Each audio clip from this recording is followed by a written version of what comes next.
Gridiron Grinder! Hut hut hike! All right, party people. Wednesday night, Gridiron Grinder time. I'm Ryan. With me, as always, is my buddy James. Just a couple of dudes hanging out, talking about what's going on in the NFL each week.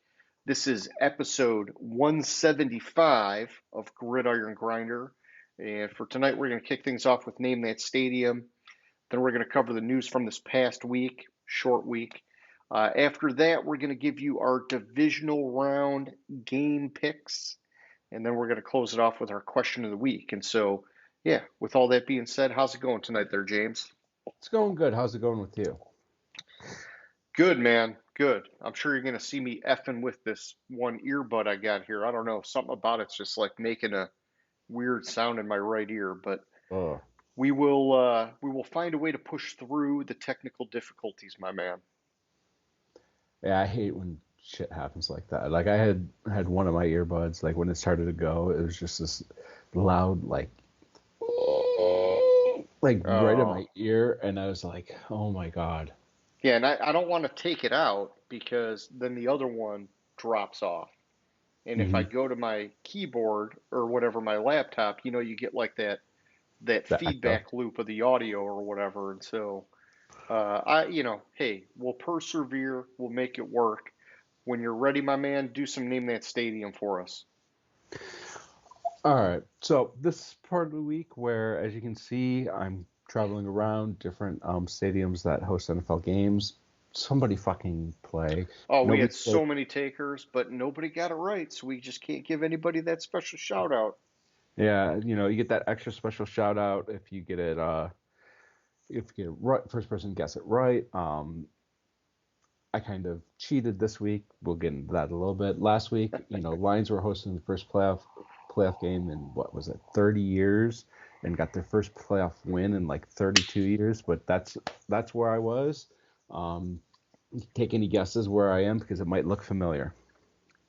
Yeah, easy peasy, if you know what I mean.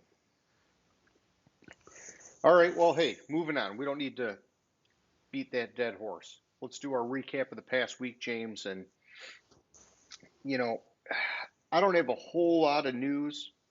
I just got a couple of things. One of them is that Jason Kelsey, longtime center for the Philadelphia Eagles, 13-year career, homeboy has retired Hmm. following their loss last week against the Tampa Bay Buccaneers. I think, hey, good for him. He was talking about retiring last year, but they got so close to getting in the Super Bowl or not winning the Super Bowl that he decided to run it back one more season. And it's not like a sad story. The guy already has a ring, right? He was there for the Philly special year, and so it's been a great career for him. But he's hanging it up, man. Good for him. Yeah, good for him. There was rumors that he was going to hang it up last year, suck it up for another year. I mean, probably should have what's the ultimate last game is would be last year playing in the Super Bowl against your brother. Oh yeah, yeah, that was kind of cool. But I like that he had faith in the team, thought that they could get the ring, and he wanted to be a part of it. And nothing wrong with trying that, man. And 13 years is a long time in the NFL. Yeah, Uh, Other than that, James, we got Puka Nakua breaking more records, my man. yeah. And so he had 9 catches, 181 yards, and a touchdown against Detroit in last week's wild card game. Um, that is, I think the yards is what was the record, or was it the receptions too, maybe? Nine I thought it receptions is a lot was. for a rookie I in a thought it was playoff the game. yards. I But gotta believe it's the yards was the record. And either way, it's the dude's had a great rookie run, and they got him at a fucking steal for mhm. what they're trying to do to rebuild that team. Um, but I'm glad Detroit came out on top, man. Fucking sweetness. Yeah, it was the 181 yards was the most ever by a rookie receiver, eclipsing DK Metcalf Okay, with 160. That was 4 years ago. gotcha. Well, hey, good for him, man. Good for him. Not so Yeah. good for the Rams. Tyler Higbee tore his ACL in the game. Hmm. A lot of the players kind of calling out. I think it was Kirby Joseph that had the hit on him. You Yeah. know, But that kind of goes into the other piece is I had read that the Lions suspended him for that hit. did they? See, I haven't heard that, but either way, I it was a brutal freaking hit, man. I mean, watching it on TV and they showed the replay over and over and over, and it was like, oh my God, don't even show it. It just looks so bad. But they talk about it, and they talked about it in the game that the players are like, well, what would you rather have, the hits to the head or the hits to the legs? Because like you can't just like have a perfect form tackle on every player, right? And Yeah. so, the players have to make a decision which one's it going to be, and they want to go low because they get penalized for going high. And so, um, either way, sucks for the Rams because it looks like more likely than not he's going to miss some time to start next season, and he's obviously a big part of that passing offense. I'm sure he'll get back at some point during the year next year, but they're already saying that it's like highly unlikely he'll be ready for week one. Yeah. So what I had read and I was just something crossed my mind and I had seen so a lot of people were calling for him to be suspended. Okay. Yeah, hey, and maybe he will be at some point. I don't know, but I mean, those hits happen all the time. They just had one of those fucking hits on Laporta last week. Hmm. And then it was, which I was worried about, James. So we didn't talk about this, but uh, I had this feeling because we had the hit on Hawkinson in the first Minnesota game. I Hmm. thought there could be some kind of retaliation in the second Minnesota game. It's like an eye for an eye, a tooth for a tooth kind of thing. We knocked out their tight end. They were like damn close to knocking out Laporta, man. Yeah. No, I know. And I don't think Just I'm not saying coincidence. that it was. I think it's more Yeah, coincidence than something that legitimately they were trying to do. sure. But I don't know that for a fact. The hit on Laporta, it looked like a normal play. I mean, It like was a low hit, man. it was a low hit, but with the low hits, that's what the league wants. The league Yeah, doesn't that's want all them I'm to hit saying. them high. With Higby, it's like, hey, man, I get it, it's bad, but yeah, I mean, it's happening to a lot of people, man, because that's the way they penalize teams now. It forces the guys to go low. Hmm. So I mean, it is what it is. What it is. You have to go low. Like they said on the broadcast, I forget who even the announcers were. Is yes, the receivers in the league. If you want to get hit in the head or you want to get hit in the legs, Yeah, if you want to get hit high or hit low, they say hit me high all day because you take out the receivers. Yeah, maybe the receiver gets a concussion, they're out for the game, maybe out for a week or two, but you take out their knees and like they're could be a gone for a career-ending while. injury. Exactly. Yeah. So I mean, Of it course, definitely could be but now they're career-ending. like, yeah, the head injuries. Well, I could be a vegetable at 50, and so it's like you don't want that either. You don't want Yeah, that either. But we exactly. don't want to play flag football, so we got to figure it out. Yeah, you you know you just gotta you gotta look at how it was. Like from what I remember that play. Uh, Just wear the funny helmets and let them start hitting high again. yeah, exactly. Which I don't know. I get frustrated when calling a completely legal play a dirty play, and that's all I saw this week was how it was a dirty play and this and that. It's like it's fucking 100% legal. Yeah, Stop it's just crying it's about it. just bad timing. You're going low right at the time he's planting that leg. Yeah. Like you can't plan everything to be perfect. It's just the way it works, man. And so it Hmm. sucks. But and it happens to a lot of players. It's not just our opponents. That's not what I'm trying to say, but No, I um, know. all right, man. So the last thing I had on the news, James, because we just did the show 5 days ago, but um, and it's a partial NFL thing because it's related to Caleb Williams, the quarterback out of USC. Apparently, this guy is making some comments that he wants like some assurances that Chicago's going to trade the number one pick before he declares to go pro. Have you heard about this? Like, what are you afraid of competing against Justin Fields? Like, come on, man. Like, He man up, doesn't want to. you He know. doesn't want to go to Chicago because he's a fucking pussy. Oh, he doesn't And want to be so, in the Midwest and have to deal yeah, he with doesn't want to freaking be in the snow. Midwest and deal with the snow. Like, I mean, he played at Oklahoma. All those, like, you had to deal with a little bit of snow, but not much, and don't have to really, you. I fucking Prima donna, hate man. all these players coming into the league, and this is the main reason why I hated Eli Manning. Yeah. You want to be drafted number one.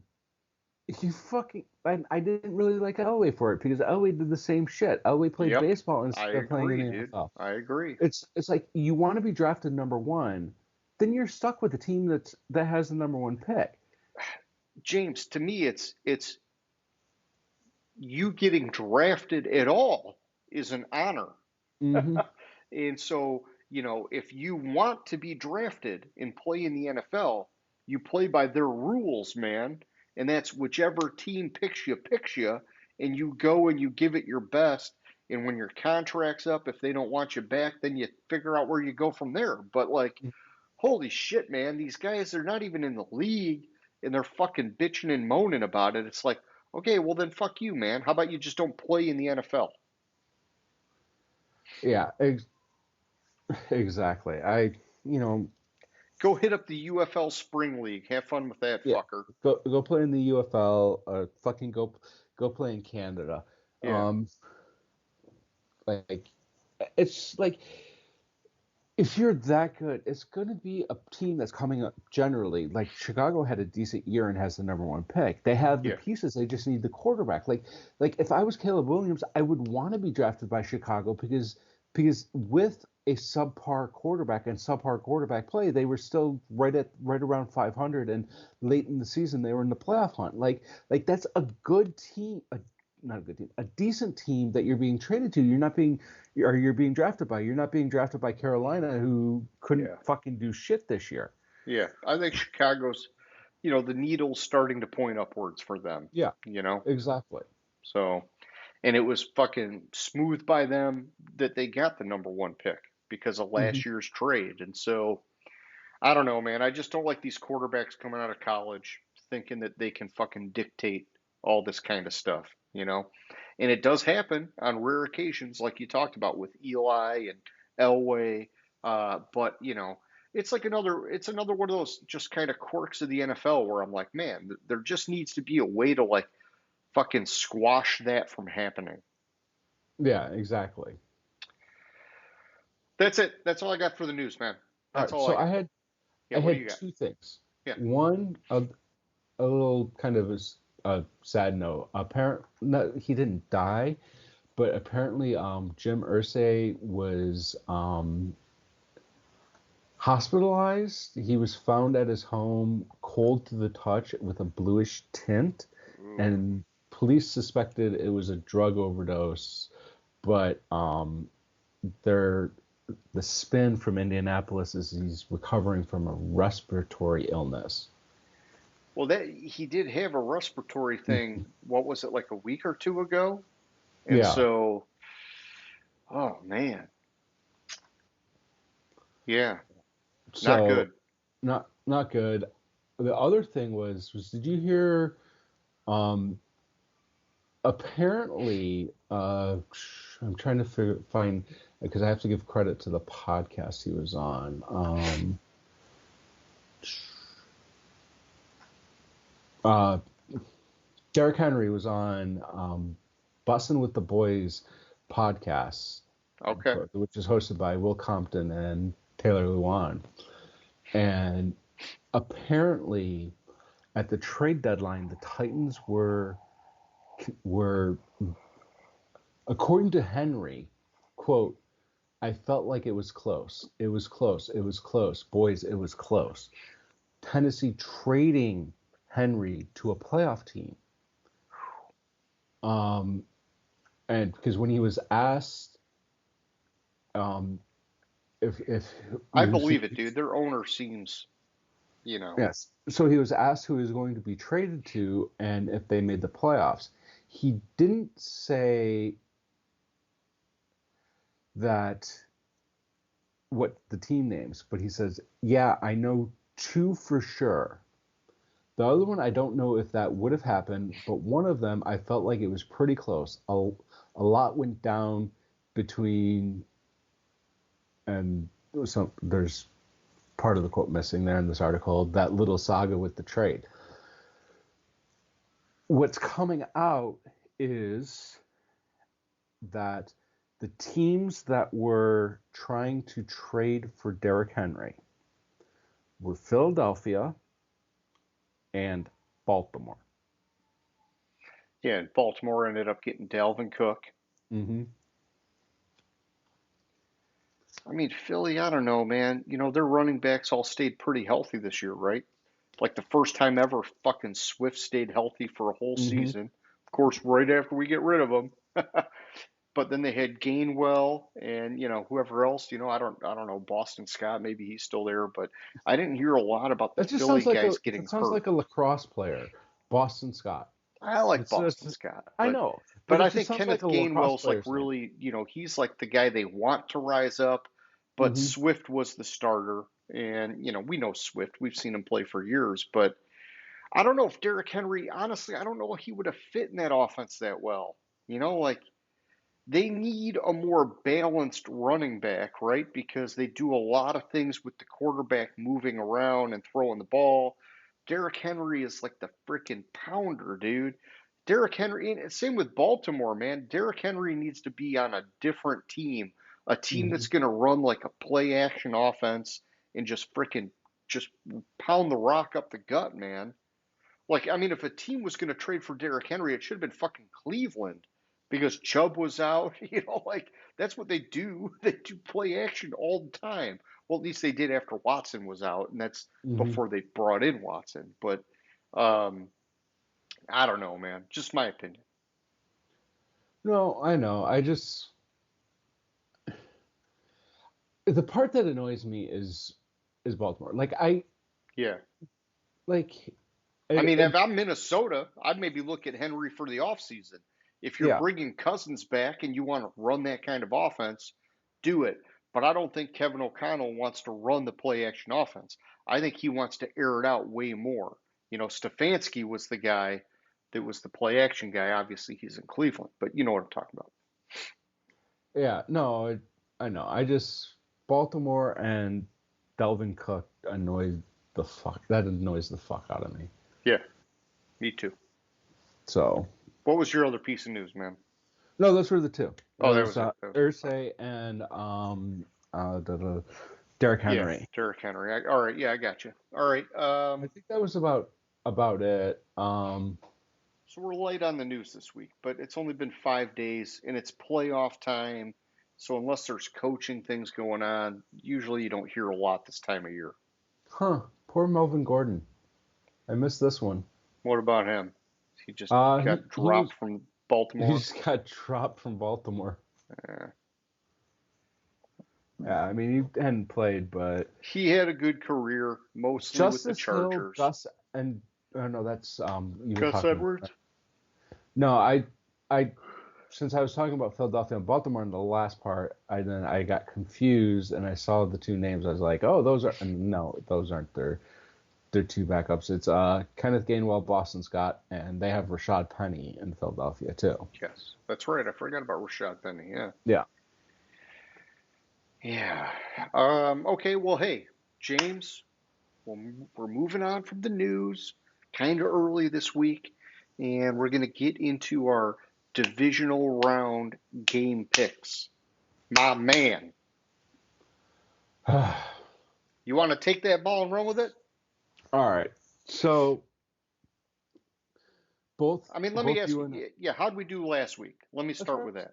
that's where I was going. Both Oh, you and I, if you watched last week, you saw both of us pick Philadelphia to win the game. Both of us, you in the morning, and then I game time was kind of like right before game time. I texted you. We both switched to Tampa Bay. yeah, and you're For 3 me, hours behind. There's no copycat, whatever. We both knew the move had to be made. yeah, and my reasoning behind it was I had not heard up until that point that AJ Brown was AJ out. Brown was out. Yep. Once I heard that, as soon as I heard that, I sent that text message to you. Yeah. So we both got 4 of 6 right, Yes. but because of the point system, Oh you yeah, ended your up confidence factor. confidence factor. I lost my 6 point confidence and my 1 point confidence game, while you lost your 4 and your 2, which gave you 15 points and me 14 points. Oh man, the freaking heat is on, James. Yeah, so I mean, both of us, you and I don't know if you and I talked about this before we started, that both of us were like, when it was coming down to it, right before, like, we almost switched. Both Yeah. of us talked about it. We Green almost Bay. switched to Green Bay. Yeah. I should have trusted my model on it, Yeah. but I didn't. And so my model, with the rankings and the stats that go into my model, obviously was seeing the advantage for Green Bay. It didn't see all of the games right, because I still would have gotten, if I would have followed my model 100%, I would have gone 4-2 anyways. But Yeah, I don't know if my model would have helped pick Green Bay. It would have been an override, and it just I yeah, wanted to override it because they finished the year so hot.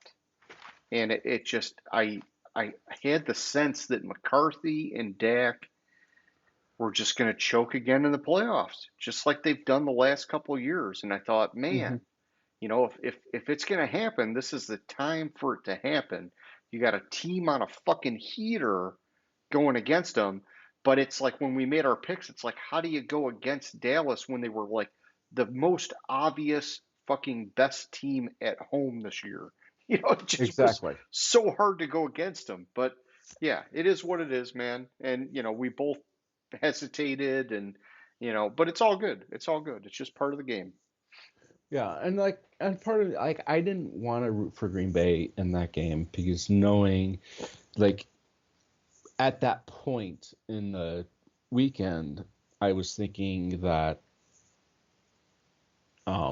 Philadelphia was going to win before found out I didn't want to play Philadelphia. The only team I didn't want to play in the playoffs was Philadelphia. I didn't Okay. care. I don't care about any of the other teams, but Philadelphia, something with that matchup concerns me. I mean, they got a stacked offensive line, a stacked defensive line. We Hmm. talk a lot about it. A lot of the times you win based on how good you are in the trenches. And they are one of the best, if not the best, in the trenches. It's just that they've had other things kind of fall apart and go against them this year. And obviously, they fucking had Matt Patricia calling the defense later in the year, which was fucking horrible on their part. But whatever. You live, you learn, and you fire his ass and you move on.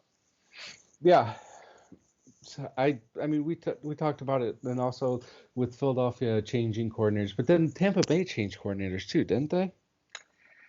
Yeah, I Because mean, but yeah, we Todd talked about it Bowles was was like, still calling the defense, right? yeah, So, yeah, we were talking about how Philadelphia and Tampa Bay were the only 2 teams to meet in the playoffs, or something about them changing coordinators during the race. I don't remember the exact stat. I don't have it in front of me, so yeah, forgive me for that. Sorry, my eyes no are. worries, man. No worries. But yeah, So you got the lead by a hair. And by I'll tell hair. you, James, it feels good, right? Because the first 2 years we did this, I'm pretty sure I was out of it after the wild card weekend, right? So, It was you had a lot of ground to make up, but the first 2 years it was like after the Saturday of the divisional round, you were like just like done, Toast. Okay. toast. Yeah. Yeah. And then S- last year I had a little bit of revenge, but now, now we're fighting. Now we're right in there, man. yeah. So we're same thing this week with the confidence factor, except for it's 6-5-4-3. We don't, since we only have 4 games, we don't have the 2 or 1 confidence factor. And I'm actually going to change a pick from what I sent you. We'll get to that in a second, and my numbers are going to change a little bit. Sure. So I'll tell you about that when we get there. First game Yeah. of the weekend, which is at 4:30 Eastern time on Saturday. Oh, wait, did I completely missed it over the weekend? When did they announce that the Pittsburgh Buffalo game was being changed from Sunday to Monday? It was like Sunday morning, I think. Yeah, because I don't know why I completely fucking missed it, and then Yeah. like I was like I go to turn on the game, and like it's not on. I was like, the fuck? Yeah, no, I think it was like early Sunday morning. Like for me, I want to say like I would say by like 10 o'clock, I knew it was pushed. Yeah. But like, it could have been earlier, and that's just when I saw it. So, So I mean, but they're I did. saying snow could be a factor again for the Kansas City game. Yeah, but it's not like Kansas City, Buffalo, Pittsburgh, Buffalo. Like I don't see snow or weather as a real factor there Yeah, because and there like was no Kansas snow on the City, field, right? So come on. Yeah, and Yeah, Kansas City just won like what was it, the in fourth coldest freezing ass temperature, temperature. Yeah, the fourth yeah, coldest temperature yeah. ever Freaking at a Mahomes has NFL held it game. cracked. Did you see that? That was nuts. I missed the Miami Kansas City game on Saturday. I had Yeah. something. But did you Oh, see the highlight of Oh, Mahomes' helmet no, that's what cracking? it was. Yeah, I saw that. That's what it was. That was the fucking Peacock game, which I was Oh yeah. confused as all get out because, like, so, like our neighbor's kid had a birthday party on Saturday afternoon. So I watched part of the Cleveland Houston game. It was a blowout. I didn't give a fuck. Yeah. And then I got home and like fucking the Kansas City Miami games on like regular NBC out here. It's like, wait, I thought it was only on Yeah. Peacock, but it was like a snippet of it. Like they played like it was like 20 minutes a game, 20 minutes of like real time of the game they played on NBC out here, and it was the fucking Just a studio teaser. guys. Studio guys talking about the game, and they were showing in the background, and then all of a sudden it like goes over to like the news. I was like, what the fuck's going? And I figured Huh. out it's just a little teaser, but that's so it wasn't exclusive Peacock. It was mostly exclusive Peacock. Just saying, you can't call something exclusive No. if you allow 5 minutes of it to be And I fell played asleep for it, over the air. unfortunately. I had to shovel snow that was basically 4 inches of ice. And so my back was wrecked and I just fell asleep right on my couch. But it's okay. It's okay. Yeah. So the first game of this weekend is Houston at Baltimore. Um, Yes.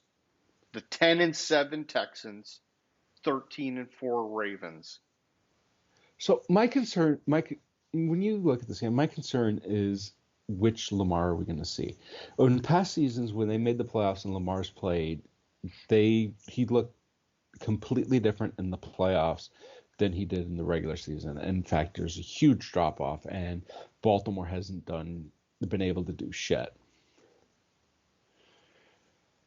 I think this is a different team, my man.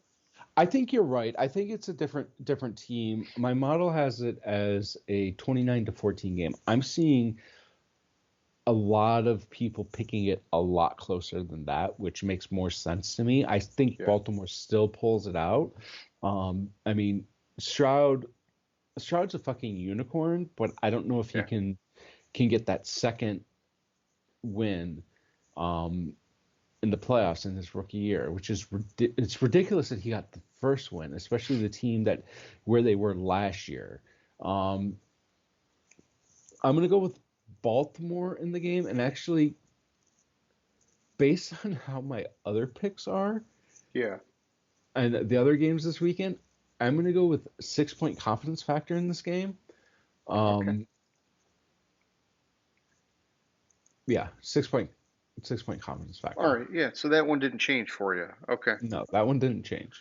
No, that's good. And I'm just making sure I got the record right. But um, no, man, I tell you what, man. So I went in this week and I made sure to fully update my model to the best of my ability.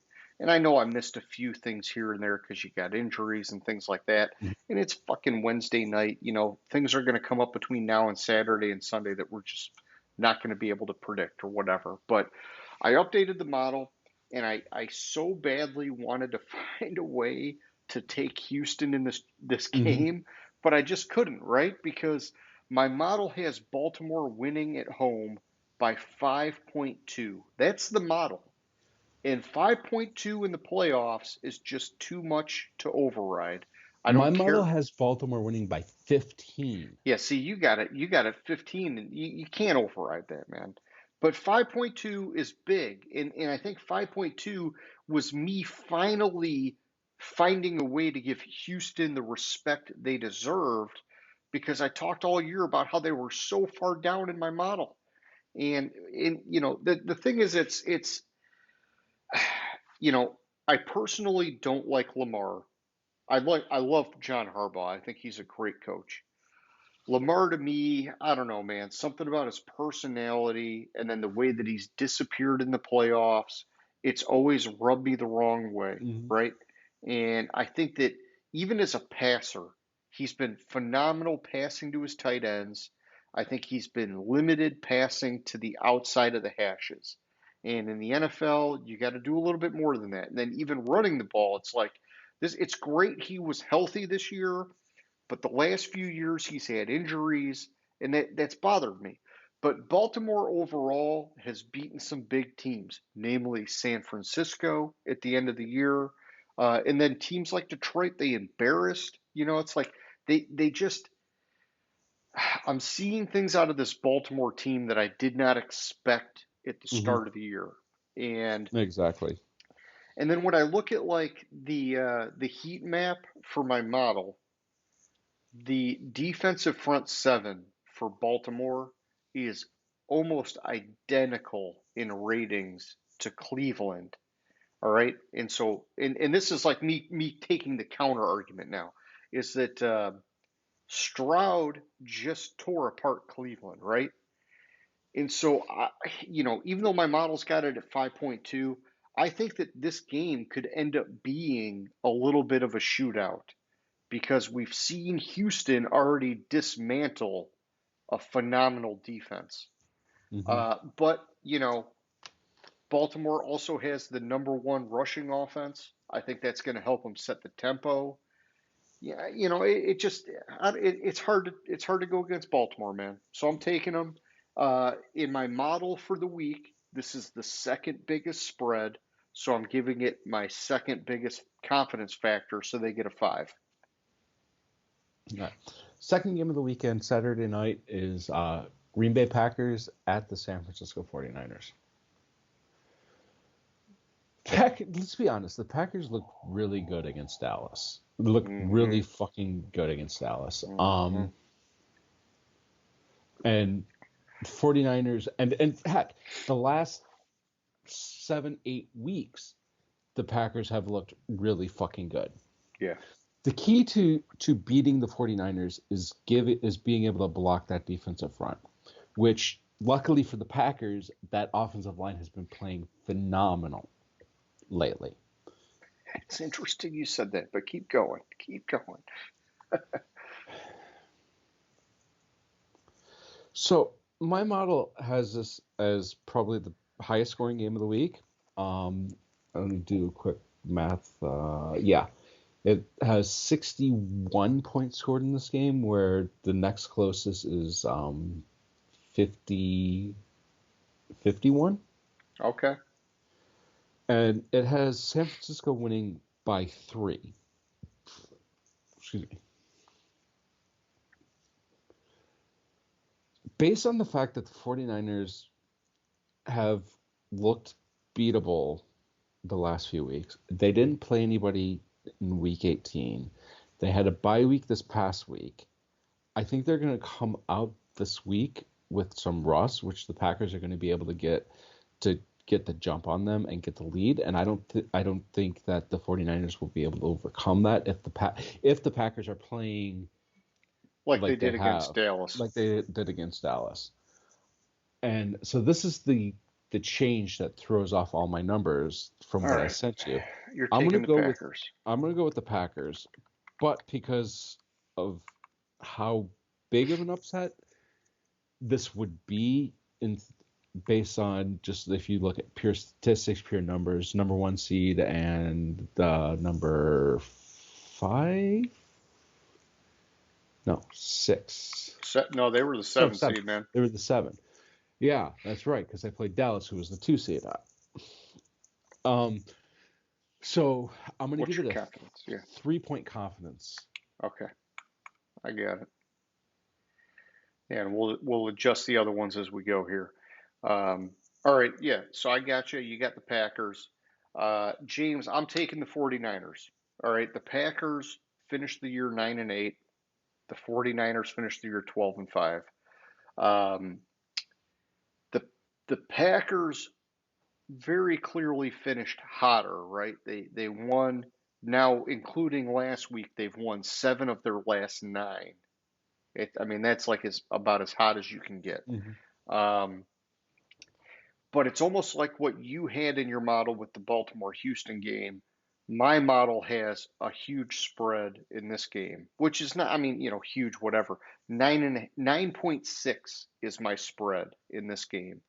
And you know me, it's too steep to override that, especially because they're playing in San Francisco. When I look at some of the rankings here on NFL.com, for example, San Francisco has the number 2 offense. And then when I go and number 2 offense and the number 1, hang on, sorry. This is my model, not on NFL.com. My model has them as the number 1 defensive front 7 in the league, which Green Bay has not played someone ranked that high. Mm-hmm. And I show them is like a big jump up from the defensive front 7 of Dallas. And so I think that could be enough of a factor to slow down Jordan Love in that Green Bay offense. And so it's just tough, man. The 49ers are so freaking stacked, right? And I get it. You're taking some of the narrative here. I'm going with the model on it. And because it's my biggest spread in my model, I'm giving them my biggest confidence factor. And so I'm taking 6 on this one, man. All right. So then we have the Tampa Bay. Yeah. Tampa Bay Buccaneers at the Detroit Lions. Yes, the Detroit Lions got a fucking second home playoff game thanks to Green Bay winning. Based on my picks, they will have a third home game in the playoffs. My man. So both these teams had big victories in Super Wild Card weekend. The Bucks blew out the Eagles, but the Lions kind of had to hold out against the Rams. These two teams played a close game earlier in the season. I wouldn't expect much different from the close game that they played earlier in the season. I wanted to look up the score of that game real quick here, but I want to say it was. Oh, it wasn't as close as I thought. Huh. This will be a closer game than the game they played in the regular season, which was at Tampa Bay, where Detroit beat Tampa Bay 20-6. Yeah. Why do I have it noted as a close game? I think I saw it as 20-16 or something My model has it super tight, James. Yeah, my model has Detroit winning 23-21. Okay. 2-point victory for Detroit. I don't expect much. I don't expect much out of Baker Mayfield because of the fact that I don't think he can be a consistently good quarterback. The Detroit defense did show some flaws last week, which Baker could exploit. If he was a good quarterback, I could see him exploiting that. But yeah, it's which Baker are we going to get? exactly. Which Baker are we going to get? I don't think.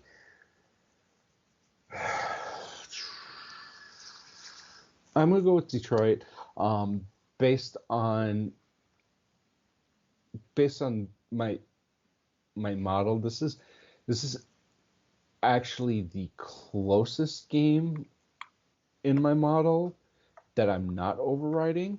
Um, so since I have the override of my model with Green Bay, I'm going to give a 4 point confidence to the Lions winning this game. Okay. Um, it's just I have 2 point, and the other games like Baltimore's Huge 15, spread, yeah.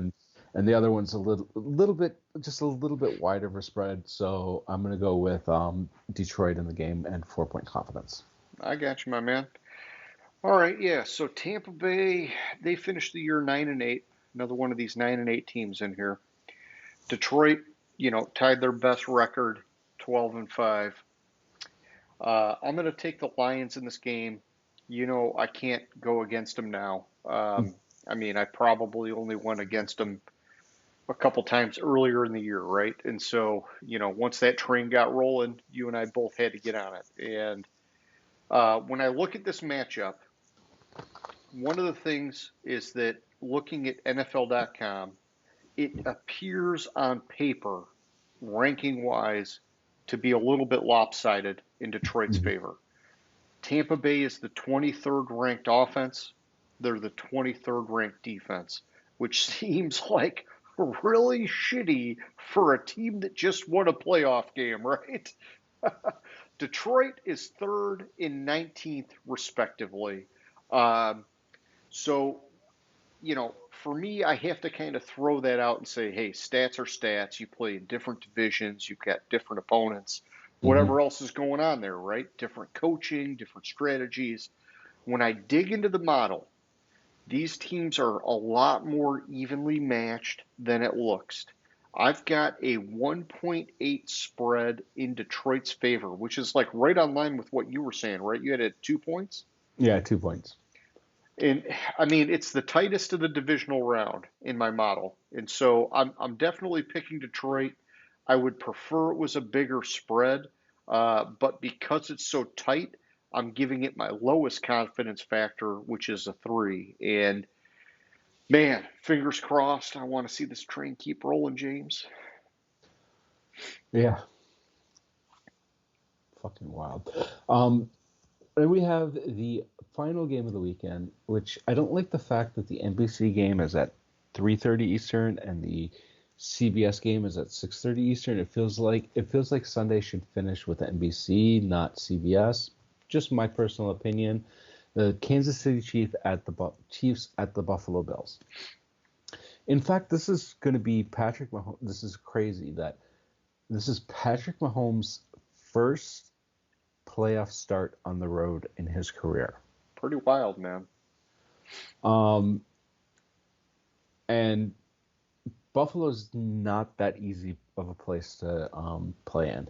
Yeah, the cold should be no problem for Mahomes. Last week we talked about it.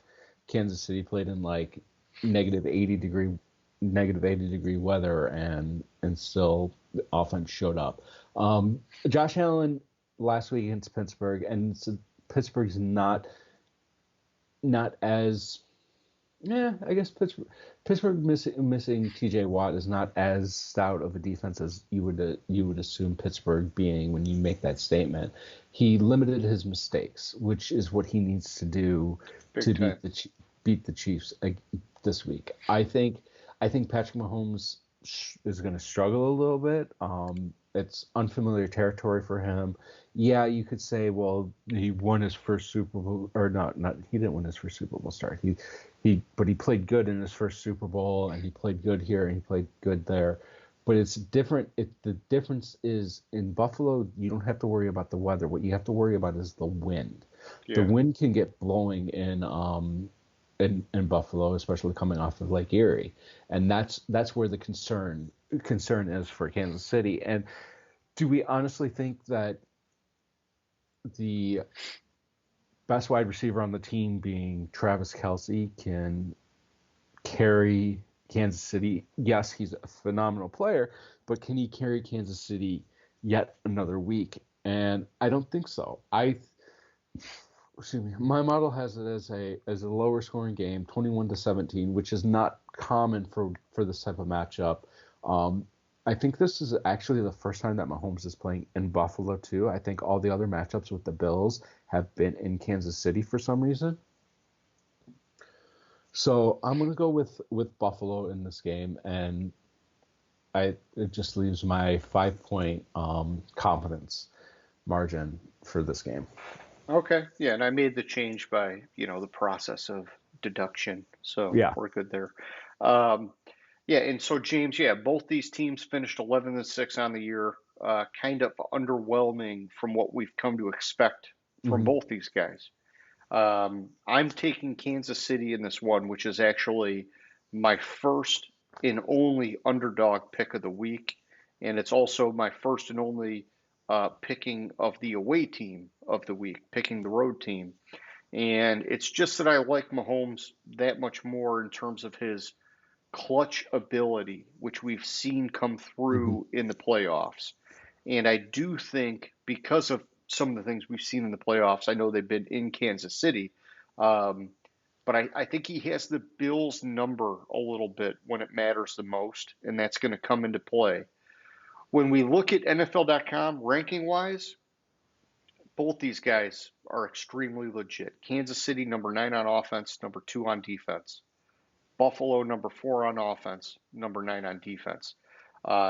Flip them basically back and forth. They're both top tens. They're both very good.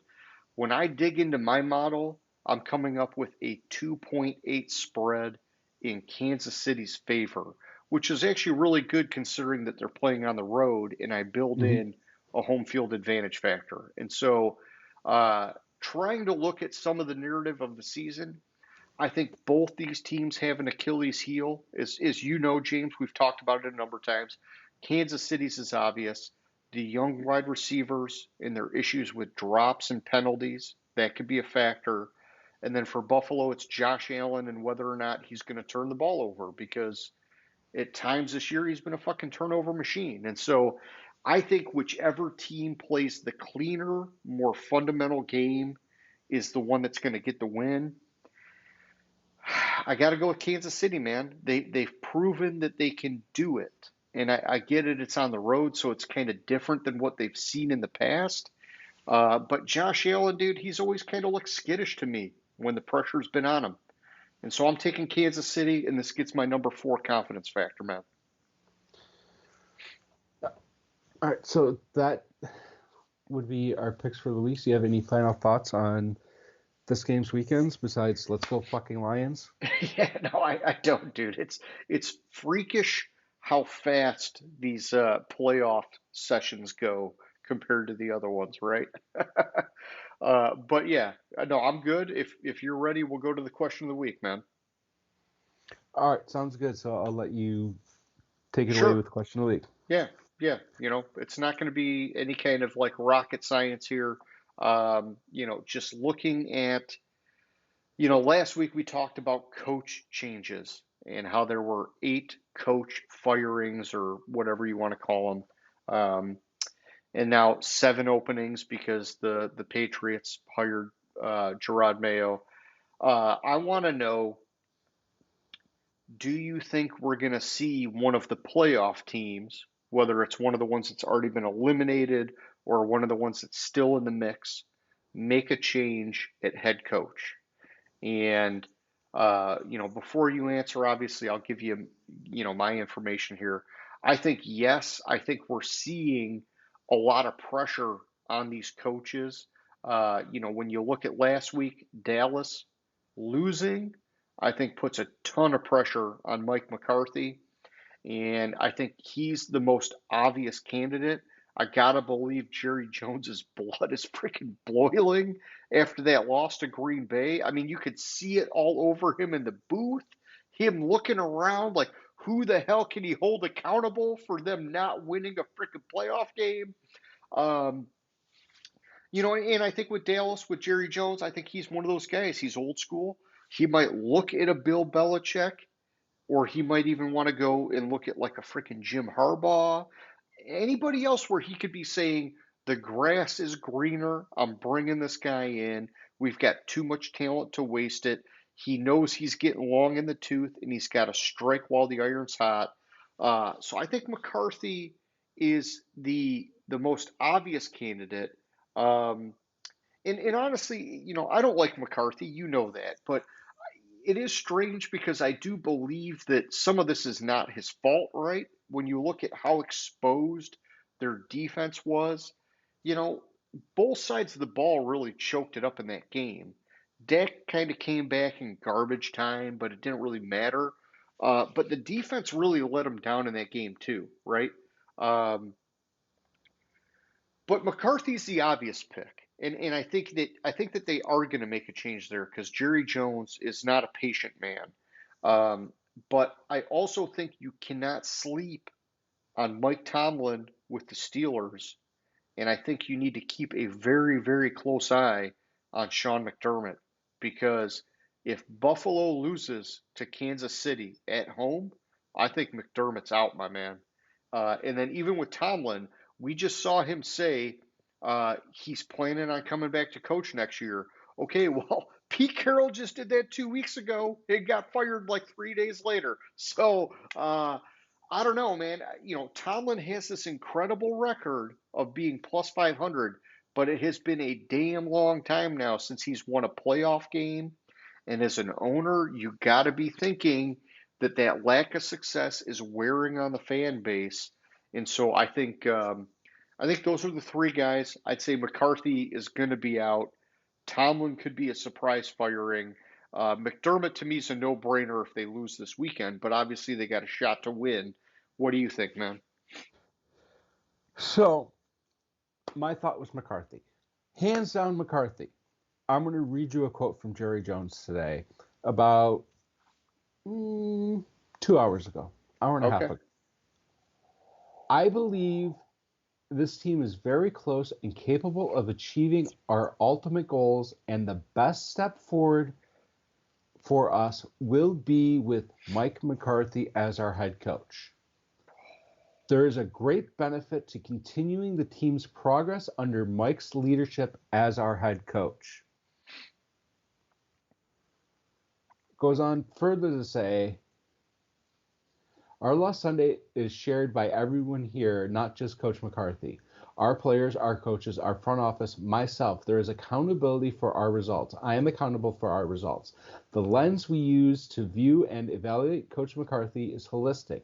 While we're all disappointed with the result on Sunday and with our playoff record, I am 100% supportive of him as our head coach and ability to reach our goals. All right. So, I was all in with you on McCarthy. I was Yeah. about ready No, to and lay I out. didn't see that. I didn't see that from 2 hours ago. The last one I heard is that he wasn't ready to comment on it yet. And I thought, oh, well, that's just setting the stage.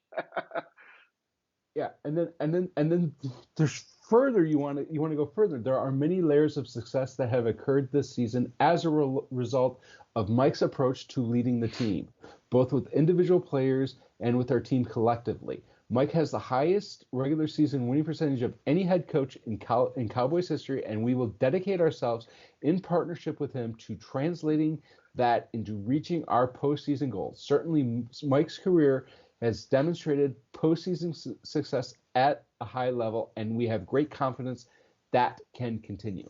Like I said, I was 100% all in. I was about ready to lay out all the facts as to why Dallas is going to fire McCarthy. And then Jones fucking came out and said that shit. And I didn't see this until right before we started. So I don't have the facts to back it up. I think Well, you just gave us the facts. You gave us I the don't have the statement. facts. I don't have the facts to back up the other coaches that I didn't, because I only went with the Oh, one. gotcha.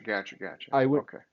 but I understand your Well, what do you think consideration about of how Sirianni with these like supposed exit interviews that they're doing with players? that's where I was going with All right. Sirianni, All right. because I'll just because shut I my under, mouth. I understand your Tomlin comments, but I don't think Pittsburgh is they're very slow to get rid of their head coach. Yeah, but when was their last playoffs win? 2018? 2016. That's a long fucking time, It might dude. have been 2018. Whatever. I know, but he has um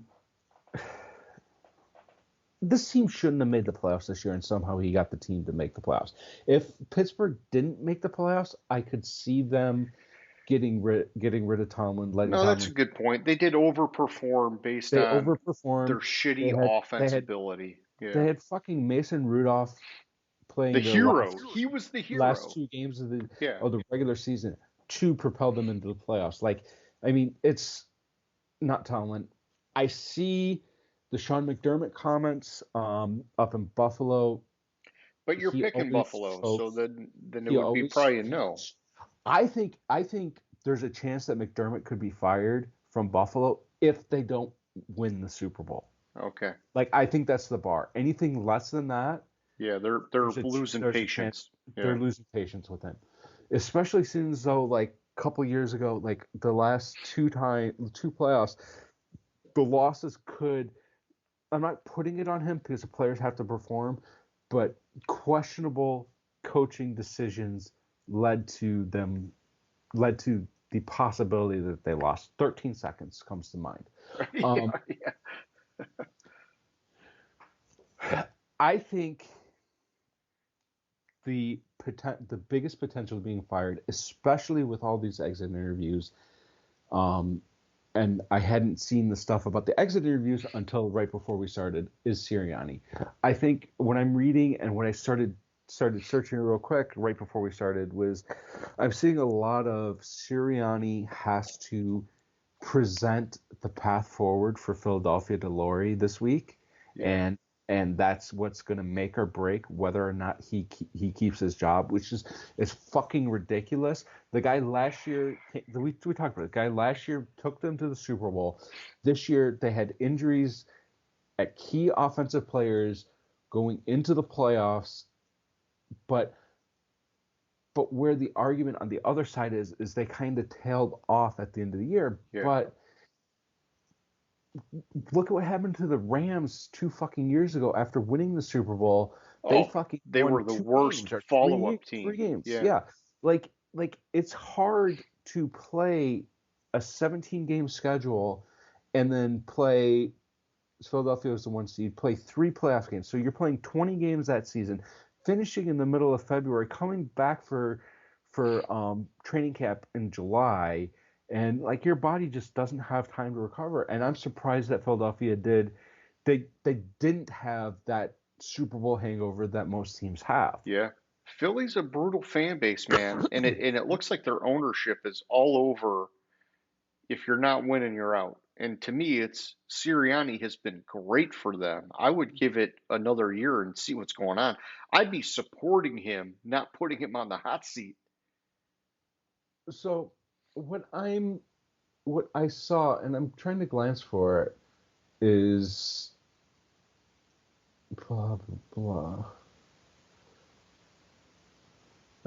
I'm trying to glance for it again, but it was the whole thing with today or tomorrow that Sirianni had to present his path forward, and if Yeah. Laurie didn't like it, he's fucking out. Was Yeah, it? it's hey, we're firing Matt Patricia, and I want you to open up your pocketbook as an owner so that I can hire the best possible fucking defensive coordinator, and then we're gonna be good for next year as long as So our guys stay healthy.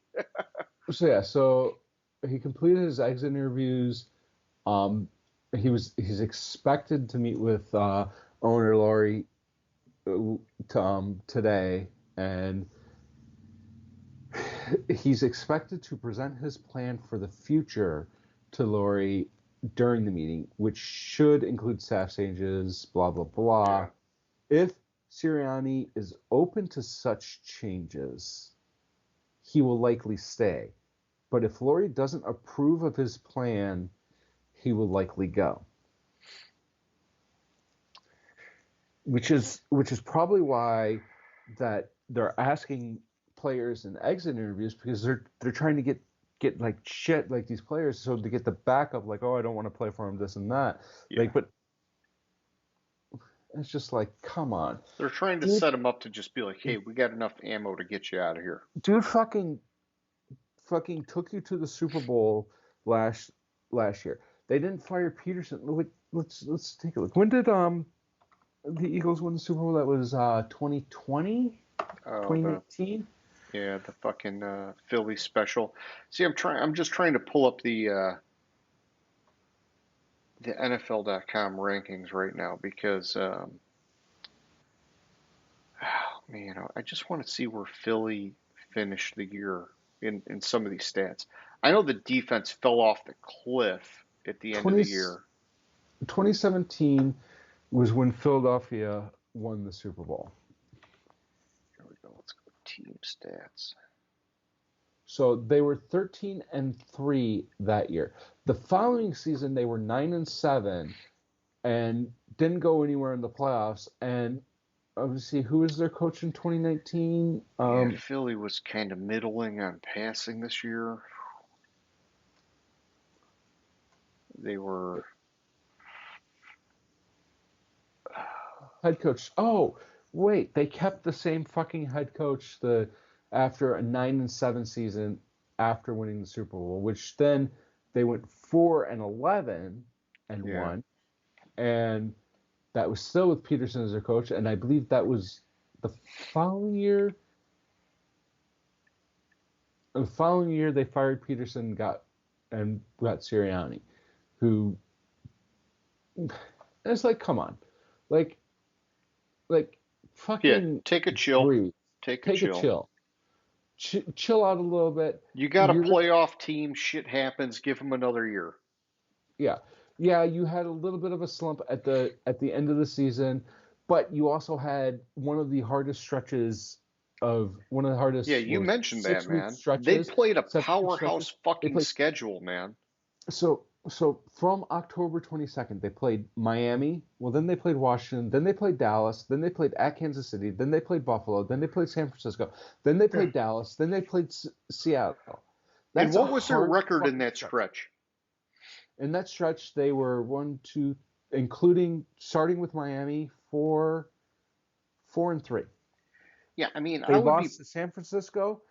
They lost to San Francisco. They lost to Dallas. They lost to Seattle. They lost the last 3 games, which so coming out of the bye, you have at Kansas City, then Buffalo, then San Francisco, who's a fucking phenomenal team, then Dallas, who's playing fucking ridiculous at home, then at Seattle, which is difficult to play at. Yeah, you're taking heavyweight blows week in and week out. Yeah. And the argument is well, you finish the season 1-5. But and 2 losses the last 2 weeks of the year to the Cardinals and the Giants. That's by that time, like I'm surprised that they didn't finish it worse. Like they got the 1 win in that stretch because of the simple fact that you're talking how many fucking weeks and how many games in a year span these players played, or a year and a half even span, not even span. Oh yeah. They played how many fucking games? Like it takes your toll on your body, especially finishing the middle of February, coming back in June. Like, still, you're not gonna make the Super Bowl every fucking year. You might have a stretch. Also in this stretch, Jalen Hurts was hurt. AJ Brown was hurt. You had defensive players getting hurt. Like yeah. So let me ask you. All right. So do you think? I don't think Mike McDaniel has any worries at all in Miami. What do you think about Stefanski in Cleveland? Do you think that he could be a surprise firing?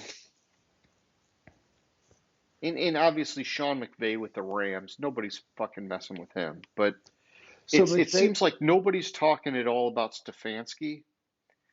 Could they be thinking, hey, let's fucking bring back Belichick. He used to coach the Browns.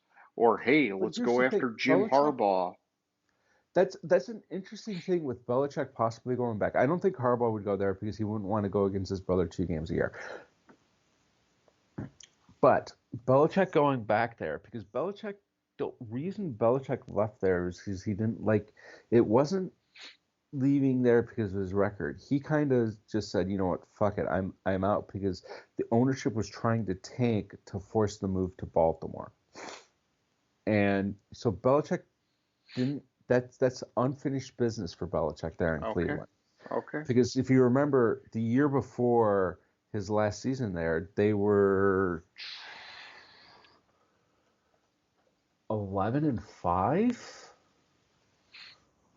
Yeah, I don't remember. It was a long time ago, dude. Yeah, and I mean she was there from 91 to 95. So I think it was 1994 Cleveland Browns that they they were 11-5 in 1994, and then Gotcha. 95 they were 5-11, and that was their last year in Cleveland, and they were 5-11, but that's because ownership was getting rid of fucking everybody, trying to tank to drive down attendance to say, see, this is why we have to move. And I want to say he quit, like he not quit, but uh,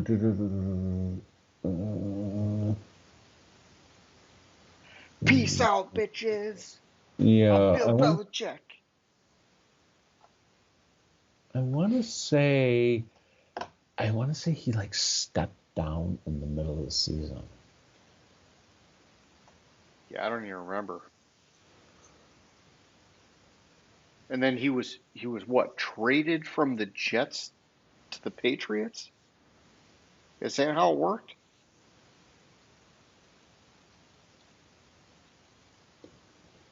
No, he was fired by by Baltimore. So it was from head coach Cleveland Browns, Cleveland. He was blah blah blah. Playoffs in '94. Um, Ironically, in '94, the playoff win Belichick had was against the Patriots. Um,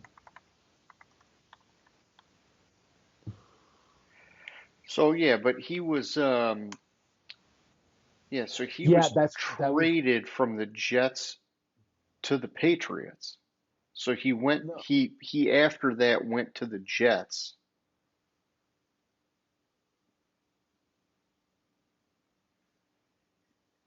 Yeah, he So went to the Jets. yeah, and so I'm looking at it. So he was Yeah, traded for a first round pick in yeah. 2000. Belichick was the New York Jets for only one day. When he was introduced as head coach to the media, the day after his hiring was publicized, he turned it into a surprise resignation announcement. Before taking the podium, he scrawled a resignation note on a napkin that read, in its entirety, I resign as head coach of the New York Jets. He then delivered a half-hour speech explaining his resignation to the press. Weird stuff with Belichick, man. Oh, and now he's interviewing for jobs. I heard he just interviewed with the Falcons. I would actually love to see him go to Atlanta, man, because I think Arthur or what's his name, their owner. You know who I'm talking about? Blah blah blah. Um, I drew a blank. For Uh, which team? the Falcons. Oh, Blank. Arthur Blank. Yeah. Arthur Blank. So yeah, I had the Arthur right. I was like, yeah, Arthur. I think he would love to have Belichick there, man. But they got to get a fucking quarterback. Go So out, see, here's the thing. bring in Cousins, and fucking just make it work, man. Here's the thing about that is Arthur Blank is good friends with Belichick, friends with Belichick Okay. and Kraft. And Arthur Blank talked about in the Super Bowl. Remember, it was like 28-3. So Oh, and the Super Bowl ring for the Patriots that year, they had all these references to 28-3, Yeah. and Arthur Blank talked about how that was personally Fuck him. hurtful to him. Yeah. Yeah. Yeah, but how much of that was Belichick's choice? No, I know. I'm just saying that I could see that. I could see a lot of teams. Stefanski's an interesting one. I don't think um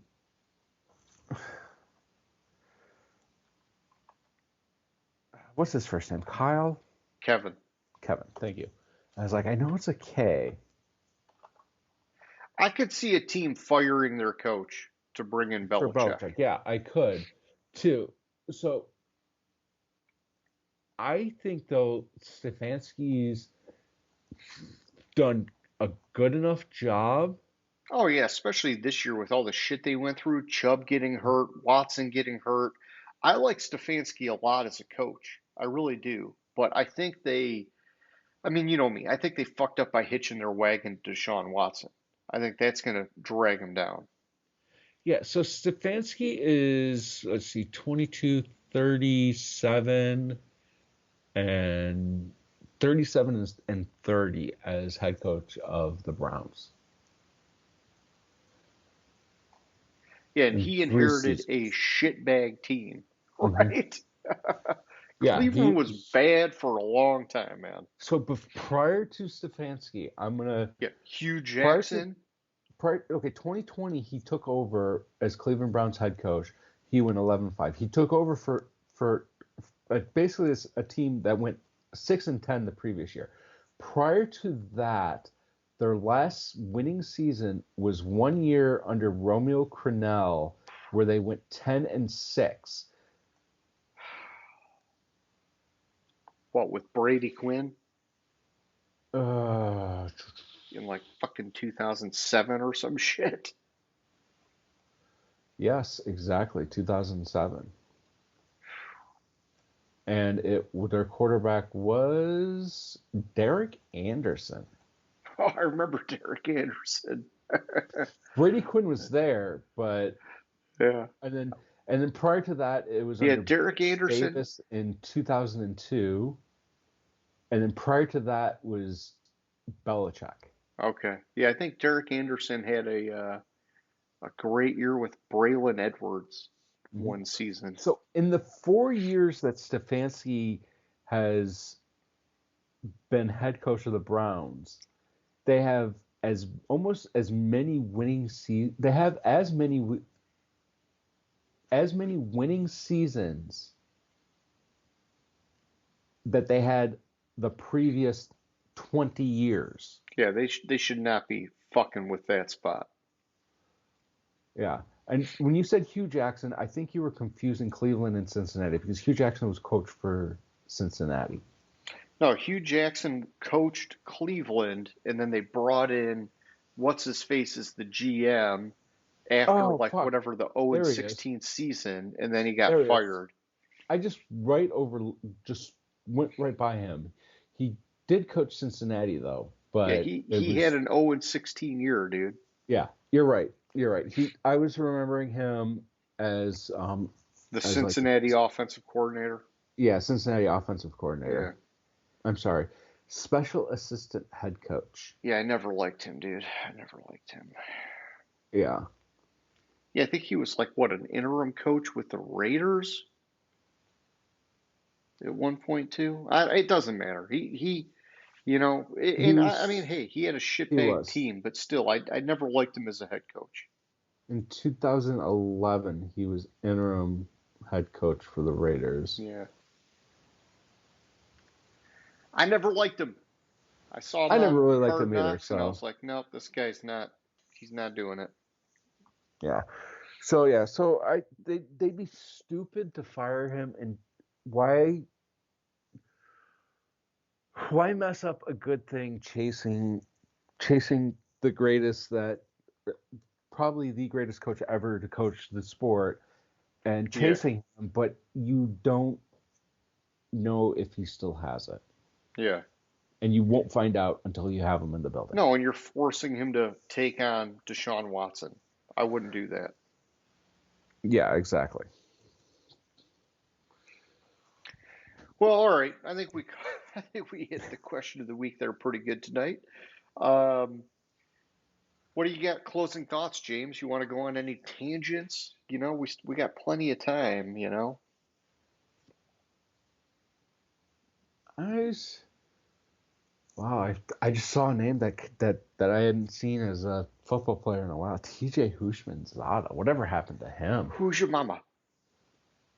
I don't know. He had his time in the spotlight with Cincinnati and fantasy football lovers alike, and then Yeah, see you later. between him and Chad Johnson in 2005, 175 receptions, 2,388 yards. Yeah, they had a fucking sweet little duo going.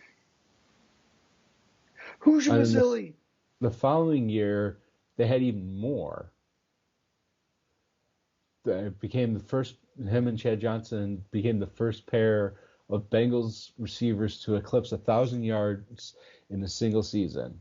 In each of his three years there, Johnson was named.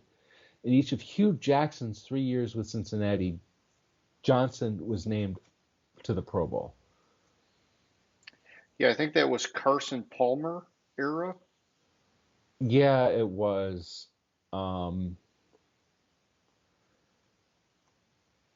Which I like uh, Carson Palmer a lot, man. But wasn't it? he never got there. Cincinnati always kind of sucked when he was there, and then he went Not to. true. Not true. No, no, no, no, no, no, no. I will argue that But they had the one playoff year where he got hurt and Kitna fucking, took over for him in the playoffs. yeah, but that was post Carson Palmer era. And then he took didn't he take the Cardinals to the Super Bowl? No, no, what I'm saying is in Cincinnati, do you remember when he told him if they didn't trade him or release him, he was going to retire? Right, but that's because they drafted his replacement. All I'm saying is I liked Carson Palmer, and I just it sucked that he got. It was like a Calvin Johnson with Detroit, where you're like stuck on a team that's never going anywhere. They never really got all the pieces around Carson Palmer. The offense was good. The defense fucking was never good. The defense, Hmm. man, they had like fucking Pac-Man Jones for a couple years or whatever, and that was it, man. Yeah, because with Carson Palmer, the reason why Carson Palmer got all pissed off was because in the 2011 draft they drafted Andy Dalton. Hey, I all I'm saying is I like Carson Palmer. Yeah, he did go and have a nice little run with Arizona with what's his face, Bruce Arians as his head coach. The Raiders thing wasn't really the greatest, but no, dude. I mean, hey, all I'm saying is I like Carson Palmer. And it wasn't so what you're saying about Carson Palmer, it just fucking bugs me now that I'm reading back and remembering this. So I'm going to read you this little blip of it. Do During it. during an interview on the 2011 NFL draft, head coach Marvin Lewis said Carson Palmer told him that he had planned to retire. Yeah. Okay. The Bengals selected quarterback Andy Dalton in the second round. On July 26, 2011, a video posted on NFL.com showed a press conference held by Mike Brown, president of the Bengals, stating that he did not expect Palmer to return to the Bengals for the 2011 season. The organization wished him well, and there were no plans to trade him. That's When what I'm asked why he saying. would not trade Carson, Mike Brown answered, Carson signed a contract. He made a commitment. He gave his word. We relied on his word. We relied on his commitment. We expected him to perform here. He's going to walk away from his commitment. We aren't going to reward him for doing that. I You're have, you're gonna you're gonna play the same thing as Eli Manning, John Elway, and Caleb Williams that we were talking about earlier. And hey, you know what? You're right. You sign a contract, you should fucking honor it. All I'm saying is he spent a lot of time in Cincinnati, and they fucking sucked dick and never built a team around him, and he wanted out, and that sucks. But you're right. He should have honored that contract and just fucking kept Toeing the So line. this is what I'm going to say. The reports are a quote from a supposed friend of Carson Palmer that said where he reportedly told his friend, "I will never set foot in Paul Brown Stadium again. I have $80 million in the bank.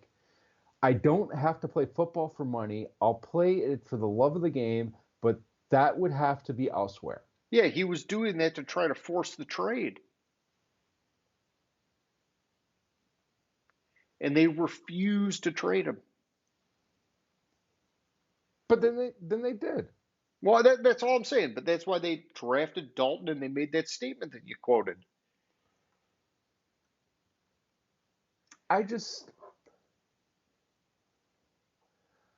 I see. You just want to argue with me. You just Yeah, I want to just play want to argue devil's with you. advocate. You just I'm want to argue just with me. basically I'm killing time. I Uh, don't outside of that I don't have much else this week. It's all kind right, of a you light son of week. a bitch. Oh man, James. I tell you, it's like just one of these. Yeah, you're just pissed off because you gotta give me $100 of whiskey. Oh. Yeah, I'm used to that though. Right? It's been like 4 years running, so I know, that's why true. change? That's true. Yeah. Okay. All right. Well, yeah. Hey, you're good. I'm good. We'll just wrap it up here. So, anybody who's watching, we hope you like the show. Blah, blah, blah, blah, blah. Thumbs up, subscribe, like, yada, yada, yada. Play Name That Stadium. Blah, blah, blah, blah, shit, blah, blah, blah. We know you won't, but we'll do it again next week anyhow. So, adios. Sounds good. Have a good one. Gridiron Grinder. Hut, hut, hike.